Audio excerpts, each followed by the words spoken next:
Hi, I'm J. Francis Lee. I'm immigration attorney in Chicago, Schaumburg, Illinois, and Madison, Wisconsin. I'm also a college professor and first-generation immigrant. Recently, I attended a citizenship interview with my client, which took place in Milwaukee, Wisconsin. Today, I'm going to explain how English test, civics test, and N400 interview are conducted after USCIS reopening. You'll be surprised to learn how COVID-19 has changed citizenship experience in 2020. What should I bring to my citizenship interview? Make sure to verify the time, day, and location of your interview. You are required to bring the following items: interview notice, all green cards, all passport, selective service registration document if applicable, marriage certificate if applicable, divorce decree if applicable, your spouse US birth certificate or certificate of naturalization if applicable. Can I bring guests to my naturalization interview? N400 applicant is not allowed to bring any family member to the interview unless the applicant is minor. Your attorney is allowed to attend your interview in person or via telephone. If you don't speak English fluently, you may have interpreter available via telephone. If you have a disability and have individual who assist you, that individual may come with you. How do I reschedule my citizenship interview? You should not come to your interview if you have any symptoms of COVID-19, have been in close contact with anyone known or suspected to have COVID-19 in the last 14 days, or have been individually directed to self-quarantine or self-isolate within the last 14 days. If you're unable to attend your interview due to COVID-19, you need to call USCIS Contact Center to reschedule it. What are safety and social distancing rules for the interview? On the day of your interview, you must be aware of the following safety and social distancing guidelines. My client and I were allowed to enter the Milwaukee field office 15 minutes prior to the scheduled interview time. We had to wear facial coverings that cover both the mouth and nose throughout the appointment. My client prepared her own pen per instruction, but did not use it as she signed on the tablet, not on paper. What should I expect at my citizenship interview?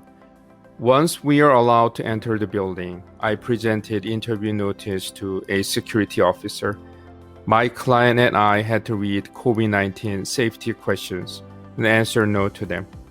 We went through a security check and went up to the interview floor. Officer asked whether we're here for an interview and asked us to wait in the waiting area. Unlike pre-COVID-19 procedure, we did not have to check in with an interview receptionist. About 10 chairs were spaced out 6 feet of each other. We noticed that very few hand sanitizers were available inside the building. It would be a good idea to bring your own. How is naturalization interview conducted during COVID-19? Interviewing officer called us on time, and we followed him to his office. It was a spacious office for my client and I to sit 6 feet apart. There was a plexiglass on his desk dividing officer and my client. The officer wore a mask throughout the interview. When we settled in, the officer asked my client to take an oath. Next, the officer asked my client to present identification documents, such as her green card, driver license, and passports. Unlike the pre-COVID-19 procedure, officer did not take my client's picture and index fingerprints. The officer started with a civics test by asking the following questions. What are the two parts of the US Congress? Who is your governor of your state now? Before he was a president, Eisenhower was a general. What war was he in? What is the political party of the president now? In what month do we vote for president? How many US senators are there?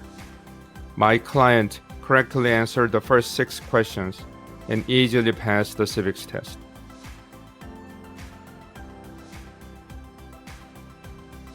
Next was English reading and writing test. Unlike the civics test, my client was instructed to use the tablet attached to officer's desk and stylus pen. The officer asked my client to read what was shown in the tablet, which was who was George Washington. When my client answered it correctly, the officer read Washington was the first president to my client and asked her to write it on the tablet. When my client passed the English test, the officer conducted N400 eligibility interview by reading the questions in N400 form. The officer verified my client's biographic information such as her legal name, date of birth, citizenship, and social security number. The officer also updated my client's current employment, spouse's immigration status, as they have changed since the initial submission. The officer did not ask all yes or no N400 eligibility questions. Instead, he selectively chose and asked certain questions. Toward the end of the interview, the officer asked my client to verify the changes he made and sign on the tablet. As the officer was handing out N652 form to my client, he verbally confirmed that he recommended approval of my client's case and scheduled oath ceremony for her. The whole process inside the officer's room lasted about 20 minutes. How long does it take for naturalization oath ceremony? Typically about 30 to 120 days after your successful interview, you will attend a naturalization ceremony to receive a certificate of naturalization. In my client's case, we expect her to come back to Milwaukee field office in 30 days to attend her ceremony. Watch our YouTube video on how to prepare and attend naturalization ceremony during COVID-19. Stay safe and be well. Frances Law Center. Stay tuned for additional videos. Make sure to subscribe to our YouTube channel and click the notification bell. Thank you.